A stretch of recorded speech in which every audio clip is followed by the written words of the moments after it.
ಭಕ್ತರ ಆಕರ್ಷಣೆಯ ಕೇಂದ್ರವಾದ ಬೀದರ್ ಜಿಲ್ಲೆಯ ಪ್ರತಿಷ್ಠಿತ ಹಳ್ಳಿಕೇಡ್ ಬಿ ಚಿಕ್ಕಮಠದ ಸಮಾಜೋಧರ್ಮ ಚಟುವಟಿಕೆಗಳು. ನಿಸ್ವಾರ್ಥ ವ್ಯಕ್ತಿಗಳಿಂದ ಮಾತ್ರ ಸಮಾಜೋಧರ್ಮ ನಡೆಯಲು ಸಾಧ್ಯ. ಧರ್ಮ ಕಾರ್ಯದ ಜೊತೆಗೆ ಮಕ್ಕಳಿಗೆ ಸಂಸ್ಕಾರಯುತ ಶಿಕ್ಷಣ ನೀಡಿ ಭಕ್ತರಿಗೆ ಸಂಸ್ಕಾರವನ್ನು ನೀಡುವಂತಹ ಮಹತ್ ಕಾರ್ಯ ಮಾಡುತ್ತಿರುವ ಹಳ್ಳಿಕೇಡ್ ಬಿ ಪಟ್ಟಣದ ಚಿಕ್ಕಮಠದ ಪೂಜ್ಯ ಪಂಡಿತಾರಾಧ್ಯ ಮಹಾಸ್ವಾಮೀಜಿಯವರು ಕಳೆದ ಹಲವು ವರ್ಷಗಳಿಂದ ನಡೆಸುತ್ತಿರುವ ಸಮಾಜೋಧರ್ಮ ಕಾರ್ಯದ ಜೊತೆಗೆ ಈ ವರ್ಷವೂ ಕೂಡ 11 ದಿನಗಳ ಕಾಲ ನಡೆಸಿದ ಸಮಾಜೋದ್ಧಾರ ಚಟುವಟಿಕೆಗಳ ಕುರಿತು ಪಂಡಿತಾರಾಧ್ಯ ಮಹಾಸ್ವಾಮೀಜಿಗಳು ಭಗೋಜಿ ಚಾನೆಲ್ ಜೊತೆ ಮಂಗಳವಾರ ತಮ್ಮ ಅನಿಸಿಕೆಯನ್ನು ಹಂಚಿಕೊಂಡರು.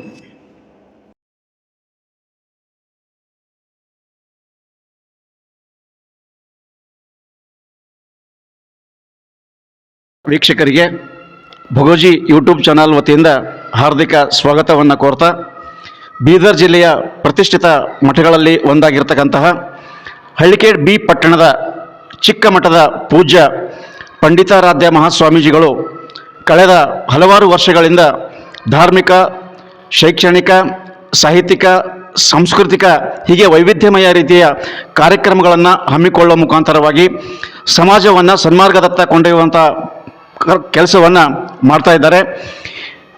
ಪ್ರತಿ ವರ್ಷದಂತೆ ಈ ವರ್ಷ ಕೂಡ ಶ್ರೀಗಳು ಅತ್ಯುತ್ತಮವಾದ ಕಾರ್ಯಕ್ರಮಗಳನ್ನು ಹಮ್ಮಿಕೊಂಡಿದ್ದರು. ರಂಭಾಪುರಿ ಶ್ರೀಗಳನ್ನು ಕೂಡ ಆಹ್ವಾನಿಸಿ ಈ ಭಾಗದ ಜನರಿಗೆ ಅವರ ಆಶೀರ್ವಚನವನ್ನು ಕೇಳುವಂಥ ಸದಾವಕಾಶವನ್ನು ಮಾಡಿಕೊಟ್ಟಿರ್ತಾರೆ.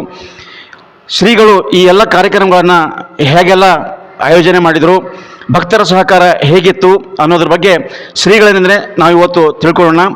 ಇವಾಗ ಆ ವಿಷಯಗಳ ಕುರಿತು ಮಾಹಿತಿ ಕೊಡಲಿಕ್ಕೆ ಪೂಜ್ಯ ಪಂಡಿತಾರಾಧ್ಯ ಮಹಾಸ್ವಾಮೀಜಿಯವರು ನಮ್ಮ ಜೊತೆಗಿದ್ದಾರೆ.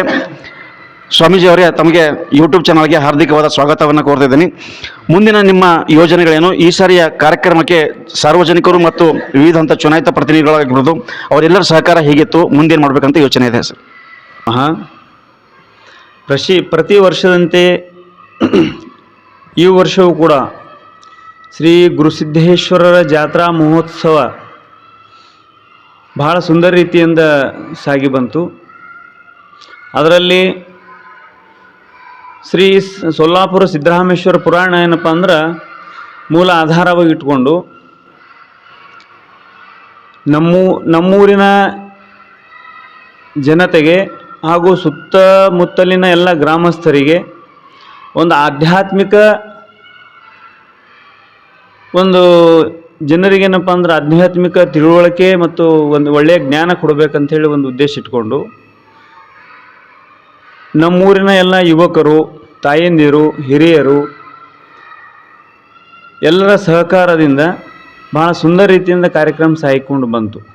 ಅದರಲ್ಲಿ ನಮ್ಮ ತಾಲೂಕಿನ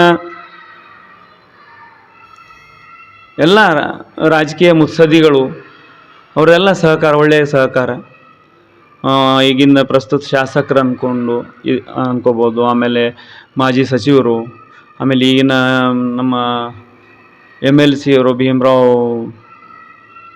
ಬಿ ಪಾಟೀಲ್ ಅವರು, ಚಂದ್ರಶೇಖರ್ ಪಾಟೀಲ್ ಅವರು, ಆಮೇಲೆ 13ನೇ ತಾರೀಕಿಗೆ ರಂಭಾಪುರಿ ಜಗದ್ರೋಳು ಕಾರ್ಯಕ್ರಮದಲ್ಲಿ ಎಲ್ಲ ಇವರು ನಮ್ಮ ಸಿದ್ಧಲಿಂಗಪ್ಪ ಪಾಟೀಲ್ ಅವರು, ಅವ್ರ ಸಹೋದರರಾದ ಸಂತೋಷ್ ಪಾಟೀಲ್ ಅವರು, ಆಮೇಲೆ ರಂಭಾಪುರಿ ಜಗದ್ರೋಳ ಸಾನ್ನಿಧ್ಯದಲ್ಲಿ ಬಹಳ ಸುಂದರ ರೀತಿಯಿಂದ ಎಲ್ಲ ಕಾರ್ಯಕ್ರಮ ಸುಂದರ ರೀತಿಯಿಂದ ಬಂತು. ಆಮೇಲೆ ಮಹಾಶಿವರಾತ್ರಿ ಉತ್ಸವ ಅಂತ ಮಾಡ್ತೀವಿ ಪ್ರತಿ ವರ್ಷ. 11 ದಿವಸ ಪ್ರವಚನ, ಮಹಾಶಿವರಾತ್ರಿ ದಿವಸ ಜನರ ಜಾಗರಣೆ ಕಾರ್ಯಕ್ರಮ ಇರ್ತದೆ. ಅದಕ್ಕೆ ಸಾಂಸ್ಕೃತಿಕ ಕಾರ್ಯಕ್ರಮಗಳೆಲ್ಲ ಹಾಕೊಂಡು ಬರ್ತೀವಿ. ಆ ಸಾಂಸ್ಕೃತಿಕ ಕಾರ್ಯಕ್ರಮದಲ್ಲಿ ನಮ್ಮ ಬೀದರ್ ಜಿಲ್ಲೆಯ ಉಸ್ತುವಾರಿ ಸಚಿವರಾಗಿರ್ತಕ್ಕಂಥ ಈಶ್ವರ್ ಬಿ ಖಂಡ್ರೆ ಅವರು ಅವತ್ತಿನ ದಿವಸ ಆ ಕಾರ್ಯಕ್ರಮದ ಉದ್ಘಾಟಿಸಿ, ಶಿವರಾತ್ರಿ ಉತ್ಸವ ಕಾರ್ಯಕ್ರಮ ಉದ್ಘಾಟಿಸಿ ಜನರಿಗೆ ಒಳ್ಳೆಯ ಮಾರ್ಗದರ್ಶನ ಮಾಡಿ ನಮ್ಮ ಬೀದರ್ ಜಿಲ್ಲೆಯ ಅಭಿವೃದ್ಧಿ ವಿಚಾರವಾಗಿ 4 ಮಾತುಗಳನ್ನು ಹೇಳಿದರು. ಅದೇ ರೀತಿ ಸಾಂಸ್ಕೃತಿಕ ಕಾರ್ಯಕ್ರಮ ಬಹಳ ಸುಂದರ ರೀತಿಯಿಂದ ನಮ್ಮ ಗುರುಸಿದ್ದೇಶ್ವರ ಆಂಗ್ಲ ಮಾಧ್ಯಮ ಶಾಲೆಯ ನಮ್ಮೆಲ್ಲ ಮಕ್ಕಳು, ಹಾಗೆ ಎಲ್ಲ ಬೇರೆ ಕಡೆಯಿಂದ ಏನಾದರೂ ಸಾಂಸ್ಕೃತಿಕ ಕಾರ್ಯಕ್ರಮಕ್ಕೆ ಎಲ್ಲ ಕಲಾವಿದರು, ಹಾಸ್ಯ ಕಲಾವಿದರು, ನೃತ್ಯ ಕಲಾವಿದರು, ಆಮೇಲೆ ಎಲ್ಲ ಸಾಂಸ್ಕೃತಿಕ ಕಾರ್ಯಕ್ರಮ ಬಹಳ ಸುಂದರ ರೀತಿಯಿಂದ ಬೆಳಗಿನ ಜಾವ 3-4 ಗಂಟೆವರೆಗೆ ಸಾಗಿಕೊಂಡು ಬಂತು. ಬಹಳ ಸುಂದರ ರೀತಿಯಿಂದ ಕಾರ್ಯಕ್ರಮ ಆಗಿದೆ. ಅದಕ್ಕೆ ನಮ್ಮೂರು ಅಷ್ಟೇ ಅಲ್ಲ, ಎಲ್ಲ ಸುತ್ತಮುತ್ತಲಿನ ಗ್ರಾಮದಿಂದ ಬಂದಂಥ ಎಲ್ಲ ಸಕಲ ಸದ್ಭಕ್ತರು ಅವರೆಲ್ಲ ಸಹಕಾರನೂ ಚೆನ್ನಾಗಿತ್ತು. ಆಮೇಲೆ ನಮ್ಮೂರಿನ ಯುವಕ ಮಂಡಳಿ ಎಷ್ಟು ಹೇಳಿದ್ರೂ ಕಡಿಮೆ. ನಮ್ಮೂರ ಯುವಕ ಮಂಡಳಿ ಹಿರಿಯರನ್ನೂ ಸಹಕಾರ, ಆಮೇಲೆ ಯುವಕರೇನು ನಮ್ಮ ಮಠದ ಶಿಷ್ಯ ಪರಂಪರೆಯಲ್ಲಿ ಯುವಕರು ಯಾವುದೇ ತಾರತಮ್ಯ ಇರಲಾರ್ದೇ, ಯಾವುದೇ ಪಕ್ಷ ಭೇದ ಇರಲಾರ್ದೇ ನಿಸ್ವಾರ್ಥವಾಗಿ ಸಣ್ಣವ್ರು ಹಿಡ್ಕೊಂಡು ದೊಡ್ಡವ್ರ ತನಕ ಯುವಕ ಮಂಡಳಿ ನಮ್ಮ ಮಠದ ಮೇಲೆ ಭಕ್ತಿ ಶ್ರದ್ಧೆ, ಆಮೇಲೆ ಈಗಿದ್ದ ನಮ್ಮ ಮೇಲೆ ಅಷ್ಟೇ ಎಲ್ಲರದು ಒಂದು ಗುರು ಶಿಷ್ಯರ ಸಂಬಂಧ, ತಾಯಿ ಮಕ್ಕಳ ಸಂಬಂಧ ಹೆಂಗಿರ್ತೋ ಅದೇ ಥರ ಏನಪ್ಪ ಅಂದ್ರೆ ನಾವು ತಾಯಿ ಮಕ್ಕಳ ಸಂಬಂಧ, ಒಂದು ಸಹೋದರ ಸಂಬಂಧ ಇಟ್ಕೊಂಡು ನಾವು ಬಂದೀವಿ. ನಮ್ಮ ಮೇಲೆ ಎಲ್ಲರದ್ದು ಸಹಕಾರ, ಎಲ್ಲ ಯುವಕರ ಸಹಕಾರ ಅದ. ಅದಕ್ಕೆ ಇದೇ ರೀತಿ ಎಲ್ಲ ಯುವಕರ ಸಹಕಾರ ಸದಾಕಾಲ ಇರಲಿ. ನಾವರೆಲ್ಲ ಯುವಕರು ಮತ್ತು ಹಿರಿಯರು ನಮ್ಮ ಜೊತೆಗಿದ್ದಾಗ ನಾವು ನಮ್ಮ ಮಠದ ಹೆಸರು ಏನಪ್ಪ ಅಂದ್ರೆ ಭಾಳ ಎತ್ತರಕ್ಕೆ ಒಯ್ಯೋ ಪ್ರಯತ್ನ ಮಾಡ್ತೀವಿ ಅಂತ ಹೇಳ್ತಾ, ಅದೇ ರೀತಿ ನಮ್ಮ ನಮ್ಮ ಬಾಗೋಜಿ ಟೈಮ್ಸ್ ಅವರು ನಮ್ಮ ಪ್ರತಿ ದಿವಸ ಏನಪ್ಪ ಅಂದ್ರೆ ಕಾರ್ಯಕ್ರಮದಲ್ಲಿ ದಿನನಿತ್ಯದ ಏನಪ್ಪ ಅಂದ್ರೆ ಪತ್ರಿಕೆಯಲ್ಲಿ ನ್ಯೂಸ್ ಮಾಡಿ ನಮ್ಮ ನಾಡಿಗೆ, ನಮ್ಮ ದೇಶಕ್ಕೆ ಏನೋ ಒಳ್ಳೆಯ ಹೆಸರು ಮಾಡ್ತಾಯಿದ್ದಾರೆ ಬಾಗೋಜಿಯವರು. ಅವರಿಗೂ ಕೂಡ ಒಳ್ಳೆಯದಾಗಲಿ ಅಂತ ಹೇಳ್ತಾ ನಾನು ಒಂದೆರಡು ಅಪ್ಪಾಜಿ ಅವರು, ಒಂದು ಕಡೆ ಏನಿದೆ, ಈಗ ನಾವು ಈ ಎಲ್ಲ ಧಾರ್ಮಿಕ ಆಧ್ಯಾತ್ಮಿಕದಿಂದ ಜನ ದೂರ ಹೋಗಿ ಇವತ್ತಿನ ಯುವಕ ಪಡೆ ಏನಾಗ್ತಾಯಿದೆ, ಮೊಬೈಲ್ಗೆ ಶರಣಾಗ್ತಾ ಇದೆ. ಇಂಥ ಸಂದಿಗ್ಧ ಪರಿಸ್ಥಿತಿಯಲ್ಲೂ ಕೂಡ ಜನರನ್ನು, ಭಕ್ತರನ್ನು ತಮ್ಮ ಕಡೆ ಸೆಳೆಯುವ ನಿಟ್ಟಿನಲ್ಲಿ ನೀವು ಯಾವ ರೀತಿ ಪ್ರಯತ್ನ ಮಾಡಿದ್ರಿ ಅಂತ? ಅದು ಎಲ್ಲರ ಜೊತೆಗೆ ನಾವೊಂದು ಆತ್ಮೀಯತೆ, ಯಾರೇ ದೊಡ್ಡವರಿರಲಿ ಸಣ್ಣವರಿರಲಿ ಯುವಕರಿಗೆ, ಯಾಕಂತಂದ್ರೆ ಈಗಿನ ಸಮಯದಲ್ಲಿ ಇದು ಮೊಬೈಲ್ ಯುಗನೇ ಅಂಥೇಳಿ ಹೆಸರಾಗ್ಯದ ಇದು. ಅದಕ್ಕೆ ಆ ಮೊಬೈಲ್ ಬೇಕು, ಒಳ್ಳೇದಕ್ಕೆ ಯೂಸ್ ಮಾಡ್ಕೋಬೇಕು, ಕೆಟ್ಟದಕ್ಕೆ ಯೂಸ್ ಮಾಡ್ಕೋಬಾರ್ದು. ಅದರಲ್ಲಿ ನಮ್ಮ ಹಳ್ಳಿಕೇಡು ಜನ, ನಾವು ನೋಡೋ ಪ್ರಕಾರ ನಮ್ಮ ಹಳ್ಳಿಕೇಡು ಜನ ಅದರಲ್ಲಿ ಇದ್ರೂ ಕೂಡ ಆಧ್ಯಾತ್ಮಿಕ ಜೀವಿಗಳು. ನಮ್ಮ ಜನ ಆಧ್ಯಾತ್ಮಿಕದಲ್ಲಿ ಜಾಸ್ತಿ ಒಲವು, ಆಮೇಲೆ ಗುರುಗಳ ಮೇಲೆ ಒಲವು. ನಮ್ಮ ಭಾಗದಲ್ಲೆಲ್ಲ ಇದು ಶರಣರ ನಾಡು. ಅದರಲ್ಲಿ ವಿಶೇಷ ನಮ್ಮ ಹಳ್ಳಿಕೇಡ ಯುವಕರು ಎಲ್ಲ ರಂಗದಲ್ಲಿದ್ದಾರೆ. ರಾಜಕೀಯದಲ್ಲಿದ್ದಾರೆ, ಶೈಕ್ಷಣಿಕದಲ್ಲಿದ್ದಾರೆ, ಆಮೇಲೆ ಇದು ನಮ್ಮ ಆಧ್ಯಾತ್ಮಿಕದಲ್ಲೂ ಜಾಸ್ತಿ ಒಲವು ತೋರಿಸಿ ಈಗೆಲ್ಲ ಅವ್ರ ಬಲ್ಲ ಒಂದು ಸ್ವಲ್ಪ ಆದರೂ ಆಧ್ಯಾತ್ಮಿಕ ಒಳ್ಳೆಯ ಸಂಸ್ಕಾರ ಇದ್ದಾಗ ಮಾತ್ರ ಈ ಮಠ ಮಾನ್ಯಗಳ ಕಡೆ ತಿರುಗಿ ನೋಡಂಗೆ ಇರ್ತದೆ ಈಗಿನ ಯುವಕರದು. ಅದರೊಳಗೆ ಲಕ್ಷ್ಯ ಇರಲಿಲ್ಲ ಅಂತಂದ್ರೆ ಈ ಕಡೆ ಬರೋಂಗಿಲ್ಲ ಅವರು. ಅದು ಎಷ್ಟೋ ಏನು ಭೂಮಿದು, ಯಾಕಂದ್ರೆ ನೀ ನಿಟ್ಟ ನೆಲವೇ ನೀ ಪಾದವು ನಿಟ್ಟ ನೆಲವೇ ಸುಕ್ಷೇತ್ರ ಜಲವೇ ಪಾವನ ತೀರ್ಥ ಅಂತ ಹೇಳ್ತಾರಲ್ಲ, ಹಂಗೆ ಗುರುಸಿದ್ದೇಶ್ವರ ಶಿವಾಚಾರ್ಯ ಕೃಪಾಶೀರ್ವಾದ ಅವರು ಇಲ್ಲಿ ಹಳ್ಳಿಕೇಡು ಗ್ರಾಮದಲ್ಲಿ ಸುಮಾರು 850 ವರ್ಷ ಆಯಿತು ಅವರು ಜೀವನ ಸಮಾಧಿ ಮಠದಲ್ಲಿ.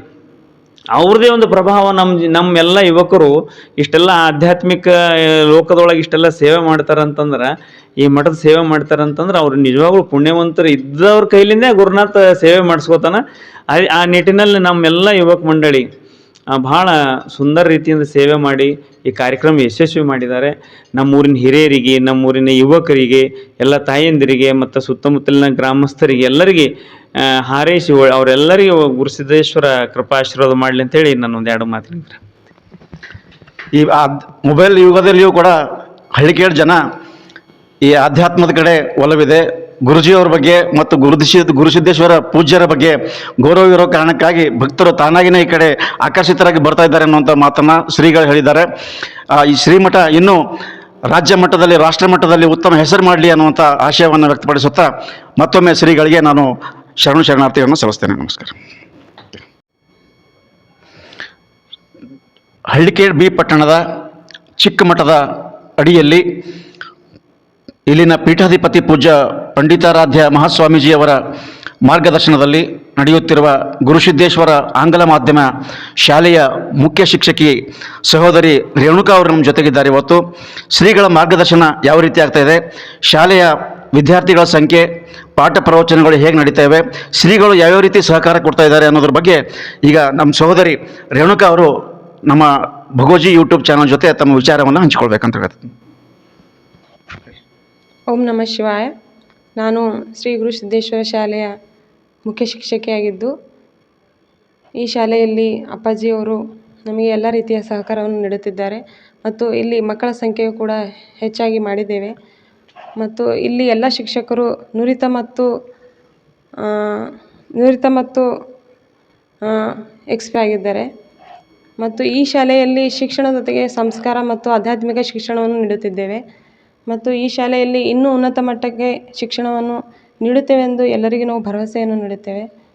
ಮತ್ತು ಅದೇ ರೀತಿ ಅಪ್ಪಾಜಿಯವರು ಮತ್ತು ಮಕ್ಕಳು, ಪಾಲಕರು, ಶಿಕ್ಷಕರು ಎಲ್ಲರೂ ಈ ಶಾಲೆಯಲ್ಲಿ ಸಹಕರಿಸ್ತಾ ಇದ್ದಾರೆ. ಶಿಕ್ಷಕರು ಕೂಡ ತಮ್ಮ ನಿಸ್ವಾರ್ಥ ಸೇವೆಯನ್ನು ಸಲ್ಲಿಸುತ್ತಿದ್ದಾರೆ. ನಾವು ಈ ಶಾಲೆಯನ್ನು ಇನ್ನೂ ಉತ್ತಮ ಮಟ್ಟಕ್ಕೆ ಒಯ್ಯುತ್ತೇವೆಂದು ಎಲ್ಲರಿಗೂ ಭರವಸೆಯನ್ನು ನೀಡುತ್ತೇವೆ. ಈಗ ಏನಿದೆ, ಮಕ್ಕಳ ಸಂಖ್ಯೆ ಕೊರತೆ ಎಲ್ಲ ಶಾಲೆಗಳಲ್ಲಿ ಎದ್ದು ಕಾಣ್ತಾ ಇದೆ. ಇಂಥ ಸಂದಿಗ್ಧ ಪರಿಸ್ಥಿತಿಯಲ್ಲಿ ಹಳ್ಳಿಕೇಡ್ ಬಿ ಪಟ್ಟಣದಂಥ ಇದರಲ್ಲಿ 50ಕ್ಕೂ ಅಧಿಕ ಶಾಲೆಗಳಿವೆ ಅನ್ನುವಂಥದ್ದು ಮಾಹಿತಿ ಇದೆ ನನಗೆ ಗೊತ್ತಿದ್ದ ಪ್ರಕಾರ. ಇಂಥ ಸ್ಥಿತಿಯಲ್ಲಿ ಕೂಡ ತಾವು ಮಕ್ಕಳನ್ನು ಯಾವ ಥರ ತರಲಿಕ್ಕೆ ಯಾವ ಥರ ಪ್ರಯತ್ನ ಮಾಡ್ತಾ ಇದ್ದೀರಿ? ಸರ್, ನಾವೇನು ಮಾಡ್ತಾ ಇದ್ದೇವೆ ಅಂದ್ರೆ ಕ್ವಾಲಿಟಿ ಎಜುಕೇಷನ್ ಕೊಡ್ತಾ ಇದ್ದೇವೆ ಸರ್. ನಾವು ಅಡ್ಮಿಷನ್ ಸಲುವಾಗಿ ಎಲ್ಲೂ ಓಡಾಡ್ತಾ ಇಲ್ಲ. ಯಾವ ರೀತಿ ಅಂದ್ರೆ ನಮ್ಮ ಮಕ್ಕಳು ಹುಷಾರಾದ್ರೆ ಅಂದ್ರೆ ಪೇರೆಂಟ್ಸೇ ಖುದ್ದಾಗಿ ತಾವೇ ಅಡ್ಮಿಷನ್ ತರ್ಲತ್ತಾರೆ ಸರ್. ಈ ಹಳ್ಳಿಕೇಡಲ್ಲಿ 50 ಶಾಲೆಗಳಿಗಿಂತನೂ ಒಂದು ಹೆಜ್ಜೆ ಶಿಕ್ಷಣದಲ್ಲಿ ನಾವು ಮುಂದೆ ತರಲತ್ತೇವೆ ಸರ್. ಶಿಕ್ಷಣದ ಜೊತೆಗೆ ನಾವು ಸಂಸ್ಕಾರನೂ ಕಲಿಸ್ತಾ ಇದ್ದೇವೆ ಮಕ್ಕಳಿಗೆ. ಬೆಳಗ್ಗೆ ಎದ್ದು ತಾಯಿ ತಂದೆ ನಮಸ್ಕಾರ ಮಾಡ್ರಿ, ಮಧ್ಯಾಹ್ನ ಮಠದೊಳಗೆ ಬಂದು ಕೈಕಾಲು ಮುಖ ತೊಳ್ಕೊಂಡು ವಿಭೂತಿ ಹಚ್ಕೊಂಡು ಗದ್ಗಿ ಶರಣ ಮಾಡ್ತಾರೆ. ಆಮೇಲೆ ಪ್ರಾರ್ಥನೆ ಗೀತೆ ಹೇಳ್ತಾರೆ. ಆಮೇಲೆ ಶಿಕ್ಷಕರಿಗೆ ಅಷ್ಟೇ ಶ್ರದ್ಧೆ ವಿನಯದಿಂದ ಇರ್ತಾರೆ, ಗೌರವ ಕೊಡ್ತಾರೆ. ಇದೆಲ್ಲ ಒಂದು ವರ್ಷದೊಳಗೆ ಪಾಲಕರು ನೋಡ್ಕೊಂಡ್ರೆ ಸರ್. ನೋಡ್ಕೊಂಡು ಅವರೇ ಖುದ್ದಾಗಿ ಇಲ್ಲಿ ಶಿಕ್ಷಣ ಸರಿಯಾಗಿ ನಡೀತಾ ಇದೆ ಅಂತ ಅವರೇ ಅರ್ಧ ವಾರ್ಷಿಕ ಆದ ತಕ್ಷಣ 10-15 ಅಡ್ಮಿಷನ್ ತಂದಾರೆ ಸರ್. ಹಾಂ ಸರ್, ಇದು ರಿಯಾಲಿಟಿ. ಇಲ್ಲಿನ ಮಠದ ವಾತಾವರಣದಿಂದ ಮಕ್ಕಳು ಆಟೋಮೆಟಿಕ್ ಸಂಸ್ಕಾರ ಕಲಿತಾರೆ ಸರ್.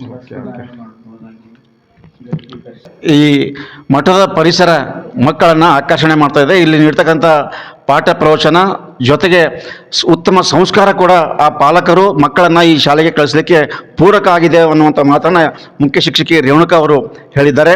ಮುಂದೆ ಈ ಶಾಲೆ ಇನ್ನೂ ಉನ್ನತ ಮಟ್ಟಕ್ಕೆ ಬೆಳೀಲಿ, ಮಕ್ಕಳ ಸಂಖ್ಯೆ ಸಾಕಷ್ಟು ಹೆಚ್ಚಲಿ, ಶಾಲೆ ಇನ್ನೂ ಪೂರ್ವಪರವಾಗಿ ಅಭಿವೃದ್ಧಿ ಆಗಲಿ ಅಂತ ಈ ಮೂಲಕ ನಾವು ಹಾರೈಸೋಣ ಅಂತ. ನಮಸ್ಕಾರ.